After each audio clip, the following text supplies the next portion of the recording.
अस्सलामुअलैकुम नाजरीन इकराम। अर्तुगरुल ड्रामे के बाद मुसलमानों की आखिरी खिलाफत यानी कि खिलाफत उस्मानिया के बारे में नौजवानों के अंदर उसको जानने के लिए, उसको पढ़ने के लिए एक ख़ास किस्म का तजस्सुस उभरता हुआ महसूस किया गया है। इसी हवाले से हमने भी ये फ़ैसला किया है कि हम बक़द्र आसान और मुख्तलिफ़ वीडियोज़ के अंदर जो खिलाफत उस्मानिया का आगाज़ और उसके मुख्तलिफ़ अदवार और उसमें आने वाले सलातीन या सुल्तान जो बड़े बड़े हुक्मरान आए हैं, वहाँ से उनकी ज़िंदगी पे छोटी छोटी सी बात, थोड़ी थोड़ी सी बात वीडियो की सूरत में करते हुए हम उसके ज़वाल की तरफ अपनी वीडियोज़ की सूरत में उसके असरात बताएंगे और साथ ही साथ हम अहम कारनामे और फतूहात पर भी बात करेंगे। ये वीडियो उसी सिलसिले की एक कड़ी है और खिलाफत उस्मानिया का एक तारुफिया है। नाजरीन इकराम, ये बात शुरू होती है 617 हिजरी यानी 1220 ईस्वी में, जब तुर्कमानी कबाइल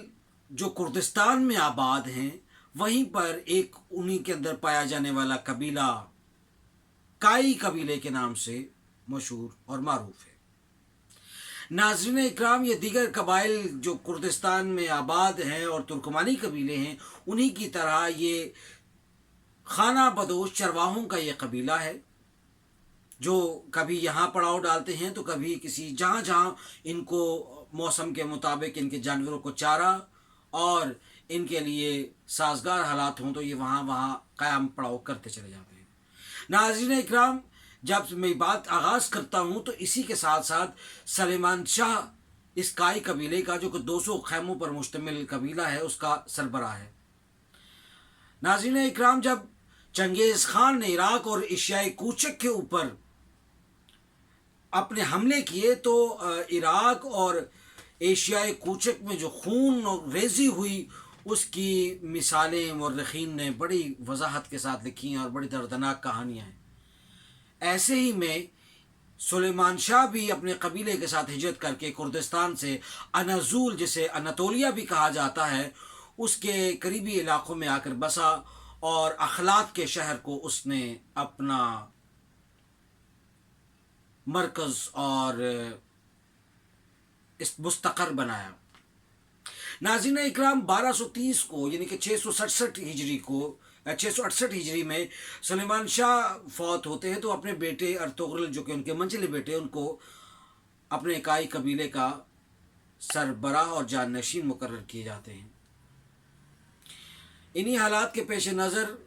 अनाज़ूल से मशरिक मगरिब, शुमाल मशरिक और शुमाल मगरिब की तरफ फ़ैसले करते करते आखिरकार शुमाल मगरिब की तरफ ये अर्तुगरुल सुलेमान शाह का बेटा बढ़ता रहा और इसके साथ मुख्तलिफ़ रवायात में कहीं पर 200, कहीं पर 100 ख़ानदानों की बात की जाती है। 400 घुड़सवारों के साथ ये जंगजू कबीला जब आगे बढ़ रहा था शुमाल मगरिब की तरफ, तो वहाँ पर उस वक्त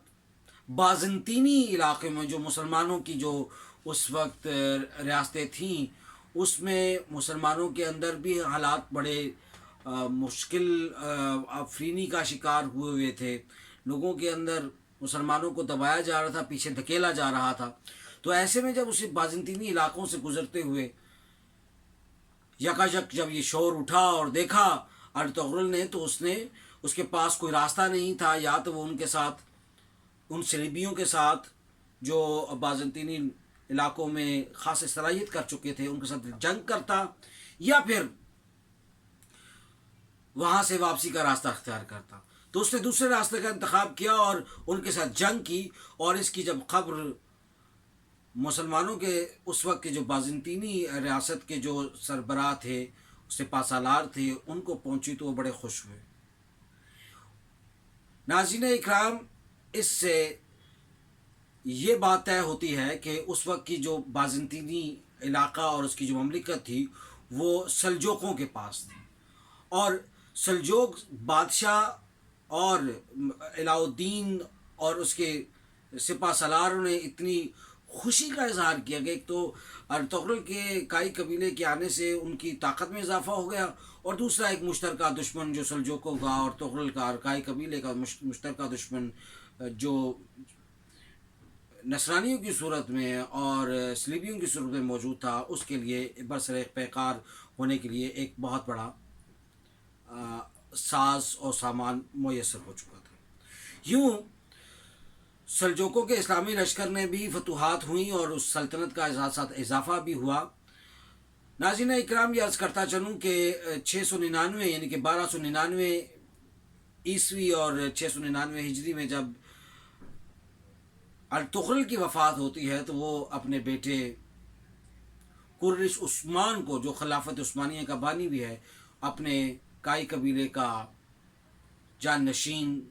مقرر کیے جاتا ہے۔ اور اس کے بعد جب آگے سلسلہ بڑھتا ہے تو ہم دیکھتے ہیں کہ عثمان کی بھی جو پالیسی رہی ہے اور اس کی جو حکمت عملی رہی ہے وہ سلجوق سلطنت کے اندر وسعت پیدا کرنے کی رہی، اور اسی جانب وہ آگے بڑھتے چلے گئے۔ یہاں سے ہم اس پورے تعارفیے کو آج اختتام پر پہنچاتے ہیں، اور ساتھ ہی انشاءاللہ اگلی ویڈیوز میں ہم آپ کو بتائیں گے کہ پھر جو آنے والے حکمران تھے انہوں نے کیسے کیسے کیا کیا امور انجام دیے۔ آپ کا بہت شکریہ۔